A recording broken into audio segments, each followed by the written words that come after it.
गुजरात के आनंद जिले से बड़ी खबर है।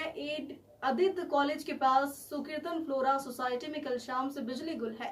5 घंटे से ज्यादा बीत जाने के बाद भी जब सप्लाई बहाल नहीं हुई। शाम 5 बजे से अंधेरे में डूबे इस इलाके में लोगों ने बार बार बिजली विभाग को कॉल किया, लेकिन ना कोई जवाब मिला, ना शिकायत पर कोई कार्रवाई। गुस्साए नागरिकों ने सामूहिक रूप से मोगारी स्थित जीबी इलेक्ट्रिसिटी ऑफिस का रुख किया। धरने में सुकीर्तन फ्लोरा सोसाइटी के प्रमुख रमेश मारू, सचिव जीगा भाई, तेजस तपन बारोट, नीलेश बारोट, चिमन ठाकुर, जितेंद्र भाई, शुभ्रांशु दास, उमेश भाई और वसु सहित कई सदस्य मौजूद रहे। जीबी इलेक्ट्रिसिटी के इंजीनियर दीक्षित जी ने मीडिया से बात करते हुए कहा कि वायर्स में शॉर्ट सर्किट होने की वजह से यह समस्या हुई है। फिलहाल 2 फेज अस्थायी तौर पर चालू कर दिए गए और कल सुबह तक स्थायी समाधान कर दिया जाएगा। घटनास्थल पर तुरंत पुलिस की 112 टीम पहुंची और शांति बनाए रखने में अहम भूमिका निभाई। पुलिस और बिजली विभाग की त्वरित पहल से हालत काबू में आए। नागरिकों ने पुलिस, मीडिया और बिजली विभाग की टीम का आभार व्यक्त किया। वही मांग की कि भविष्य में इस तरह की तकनीकी खामियों को तुरंत हल किया जाए।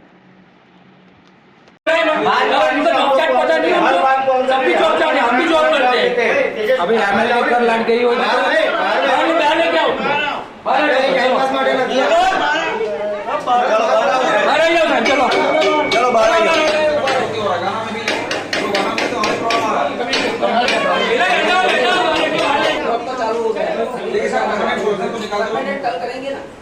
एक काम करो, आप उनके सामने आप बोल दो, इसके घंटे के अंदर ऐसा हो जाएगा, निकाल दो, आप हमने बोला है साहेब त्यारे भी हमनी सामे खराब बातों करता था, कुछ खराब રીતે બરાબર આમની સામે ખરાબ રીતે વાતો કરતા હતા। અમને આયા પછી અડધો કલાક પછી એ સાહેબ આયા છે દીક્ષિત સાહેબ।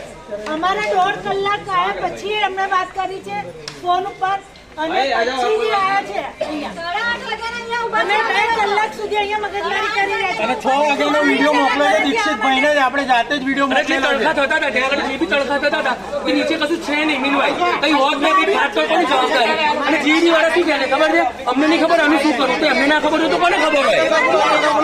છેલ્લા 5 દિવસથી લાઈટ નથી। છેલ્લા અવારનવાર ટાઈમથી લાઈટ વહી જાય છે। અમે અત્યારે ફાઇનલ યર સ્ટુડન્ટ છીએ બરોબર, તો અવારનવાર કંપની આવતી હોય તો આવું ના આવું બને તો અમારા પ્લેસમેન્ટનું શું જીબી વાળા આપશે, જીબી આપશે? બોલો કોઈ આપશે? આનો જવાબદાર કોણ બનશે? બીજો કોઈ જવાબ નથી મારો। આનો જવાબદાર કોણ બનશે એ સવાલ છે મારો। ને પાછો કોઈ ફોને નથી ઉપાડતા, બીજો કોઈ જવાબ નથી। 5 बजे से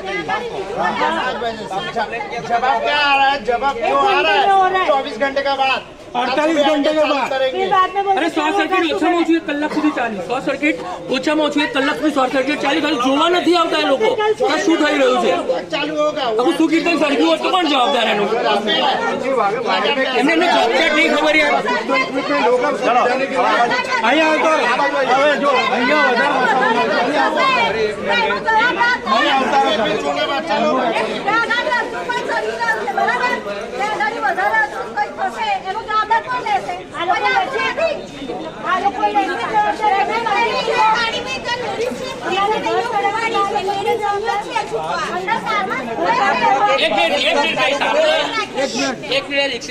એક બ્લોક ચાલુ થયો છે, બીજા બ્લુકિંગ કરીને ચાલુ કરે છે બરાબર, એટલે કેબલ કાલે સવારે ખુલ્લો કરવાનો થશે।